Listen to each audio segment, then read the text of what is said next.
We've just used the Shape Merge Compound object to project the 2D shape into the landscape to cut a new definition of polygons defining a road. However, it's exactly the same topology as the landscape itself, and it's not what we want. We would like the road to be flat and down at the same level as the lowest portion of our landscape. So in this case, it would be on the world XY grid plane. Continue from the previous lesson, or open the file Chapter 3 Road Deform 02.max if you're starting from this point. Go ahead and select the terrain. We're going to learn just how handy the name selection set tool really is. Then we're going to use a tool to align the selected polygons down to the world XY grid plane. However, if we did this normally, it would pull the polygons straight down and create very steep sides at the edges of our roadway. To fix that, we're going to learn a tool called Soft Selection to soften the edges of our roadway so that we do not have abrupt changes from the landscape to the road. The first thing we'll do is go to our subobject polygon level in the modifier stack. 3ds Max remembers that we already had these polygons selected, but to go through this exercise, click out an empty space to deselect the roadway polygons. Now if we wanted to reselect the roadway polygons, we would probably have to go in there and pick every one of those polygons independently, and that can be a very time-consuming task. But we were smart enough to have created a name selection set. All we need to do now is go up to the main toolbar, click on the drop down for the name selection set, and select the roadway named selection set. That will reselect all of the polygons for the roadway. Extremely good production tool. Using a name selection set can save a ton of time. Now again, if we move those polygons straight down to line up with our world XY grid, it will pull them absolutely straight down. All of the polygons will be acted on the same. The problem is that this is going to give us extremely steep walls on the side of our road going through the hills. This is where we'll learn to use soft selection. In the Modify panel, scroll to the Soft Selection Rollout.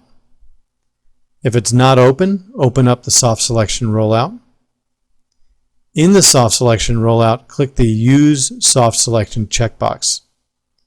Right now you won't see anything visibly in the viewport because of the soft selection settings. In the fall off, which is how far away from the red selected polygons the soft selection will operate to, we want the fall off to extend 100 feet. Highlight the fall off value type in and enter 100 feet. Then press enter.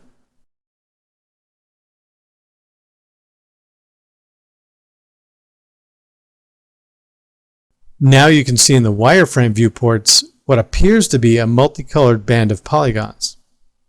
What this is telling us is that the red polygons will be transformed 100%, the orange will be transformed a little less, all the way until it gets to the dark blue, which is not transformed at all. This is a soft selection that extends 100 feet out from the original selected geometry. Now that we have the selection set created and soft select active, we're going to use a tool called Grid Align. This will align the selected polygons with the currently active grid, which in our case is the world XY grid plane.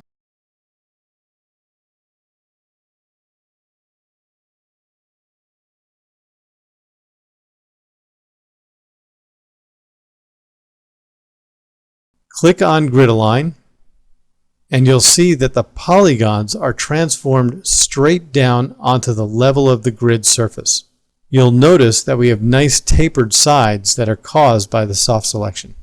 While we're here, and while we have these polygons selected, we want to change something called the material ID.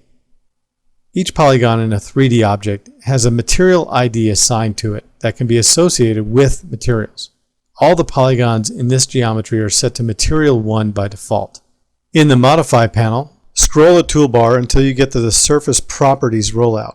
In the Material ID option, we want to set the ID value to 2. We can either increment the spinner to 2 by clicking on it, or type in the value 2 in the Set ID Type-In box and press Enter. Either way will work. I'm going to click on the spinner to increment the value. Now the polygons that are highlighted in red have a material ID number 2. Just a note, material IDs are not affected by soft selection. Material IDs only work on the actual selected polygons. We set this now so that later on the road can have a different material assigned to it than the landscape. This is a very important workflow. If you get this in at the proper point in your workflow, it will make life quite a bit easier as you get more into 3ds Max. Again, remember to exit the subobject level. Press Ctrl S to save the file.